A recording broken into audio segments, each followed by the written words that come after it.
There's growing concern in Boston about a possible end to protected status for many Haitian refugees. The status was originally granted 7 years ago after an earthquake and re-extended as late as last year. In states with large numbers of Haitian immigrants, including Massachusetts, officials in both major parties have been asking the federal government to keep the status in place.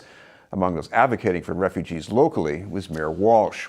These are deep implications. I mean, this goes back to the earthquake of 2010 in Haiti, where a lot of family members came here to live with other family members, and these are deep implications here, and hopefully that the federal government can resolve these issues. Also advocating for the refugees is a national group, the Institute for Justice and Democracy in Haiti. We'd like to welcome its immigration policy coordinator, Steve Forrester. Thank you very much for being with us, Steve. Thank you.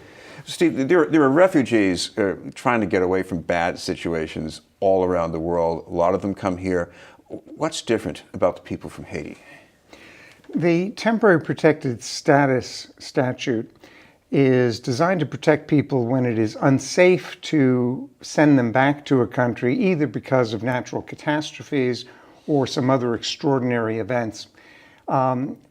As you mentioned, after the earthquake of January 2010 that destroyed basically the capital, Port-au-Prince, killed about 250,000 people, the worst earthquake there in 200 years, we granted, the U.S. did, temporary TPS, as it's called, to those Haitians who were here before the date of the earthquake, January 12, 2010. It's reconsidered every 18 months to see whether conditions have improved adequately. But Haiti's been hit by 2 additional sledgehammer blows since the earthquake. In October 2010, and Haiti, you have to understand, had not had cholera for 100 years or more. But UN peacekeepers from Nepal, through unsanitary practices, inadvertently introduced cholera to Haiti. And to date, it's killed 9,500 people and sickened 900,000. And those are conservative estimates. It took until December, last December, more than 6 years for the United Nations finally to acknowledge responsibility, that they had something to do with it. And then they came up with a plan to raise $400 million, nowhere near enough, even by their own estimate, to address the cholera epidemic. But they thought they could perhaps raise that from member nations. And to date, they've raised only $2 million of the $400 million they've targeted. So you've got cholera that is still unchecked in Haiti. And then last October, a third severe blow, the worst hurricane to hit in 52 years, Hurricane Matthew, devastated the southern peninsula. It's sort of as if a quarter or a fifth of the United States had been absolutely wiped out. And it affected 2 million people, left hundreds of thousands without food or drinking water, destroyed crops and livestock, such that today there's a food insecurity crisis with people actually dying for lack of the basics. So all of these things combined mean that it is incredibly unsafe today to deport 50,000 people, because that's what we're talking about, back to Haiti. And that's why Haiti's government, in a rather unusual move, has actually asked the U.S., said, we're much too fragile, precarious a situation. We need you to extend for another 18 months the temporary protected status that protects these 50,000 who, as you've mentioned, have been here about 7 to actually as long as 15 years. I spoke recently to a New York-based 22-year-old with TPS who's been here since the age of 8. In addition to being unsafe and Haiti unable to safely assimilate the 50,000, Haiti's also unable to replace the remittances that those people send that keeps alive, is essential anyway to the existence. They're sending money back to their families, right? It supports about maybe as many as 500,000 people. Could be somewhat less than that, but hundreds of thousands certainly. So that's why it's so essential that this happen, that it be extended. And unfortunately, the Trump administration has given some very ominous signals. Back in December, still under Obama, the relevant agency, Citizenship and Immigration Services of DHS, it's Secretary Kelly of DHS who will make this decision, But back in December, in an 8-page single-spaced document, that agency of DHS said conditions warranting TPS persist, and they analyzed everything I've been alluding to in great detail.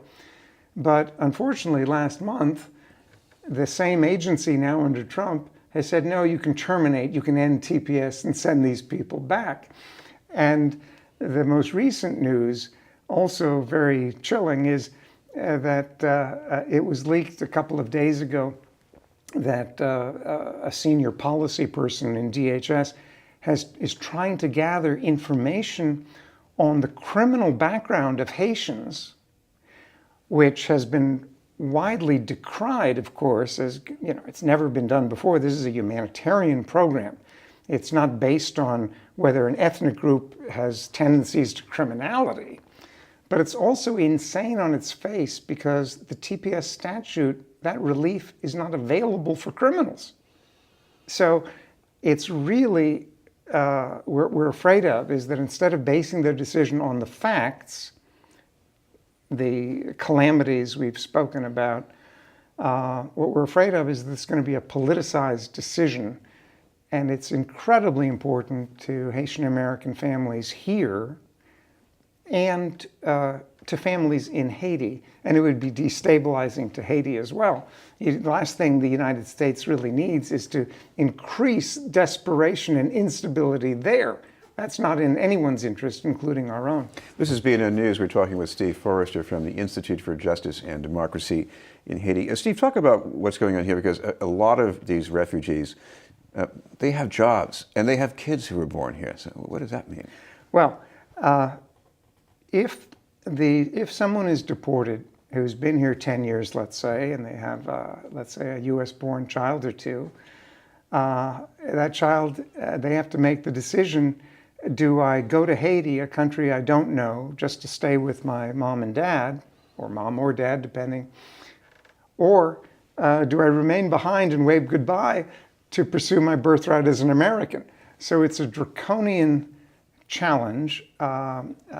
Haitians, it's funny, Donald Trump was in Miami's Little Haiti campaigning last September, and he met with Haitian leaders twice, said he would be their biggest champion, and praised them broadly as persevering and hardworking and creative, all kinds of good things. And it's true, very hardworking people in my experience. So it would be a violation of his own promise to the Haitian American community, which in united fashion feels very strongly that this needs to be extended.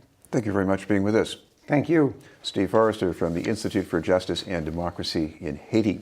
We'll have more news in just a moment.